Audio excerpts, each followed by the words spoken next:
For over 100 years, the British Empire ruled the American colonies with wealth, power, and absolute control. But resentment simmered beneath the surface. The people of the 13 colonies had endured years of taxation, harsh laws, and distant rulers who ignored their voices. Letters were sent, protests were held, demands were made, but the king remained unmoved. Across the colonies, an idea began to take shape, an idea so dangerous that speaking it aloud could mean death, the idea of independence. By 1775, tensions had reached a breaking point.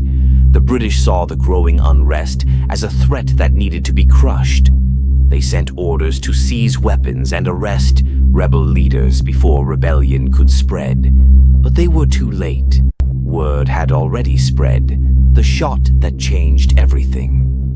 In the early hours of April 19th, 1775, British forces marched toward Lexington, Massachusetts. Their mission was clear: disarm the rebels, seize their stockpiles, and restore order before chaos erupted. On the other side stood colonial militiamen, farmers, shopkeepers, and ordinary men who had never seen a battlefield. They were outnumbered, they were untrained, but they stood their ground. Then, from somewhere in the fog of dawn, a gunshot rang out. No one knew who fired first, but in that moment there was no turning back. Gunfire erupted, and the battle had begun. Within minutes, bodies lay on the ground, smoke filled the air, and the streets of Lexington were stained with the first blood of war. The British pushed forward, expecting their enemies to break and flee. But the rebels didn't run. They regrouped, gathered reinforcements, and prepared for the next battle. What had started as a simple mission to seize weapons had now ignited a war. Rebellion ignites. As the British continued toward Concord, alarms rang throughout the countryside. Riders galloped across towns carrying a single urgent message: the war had begun.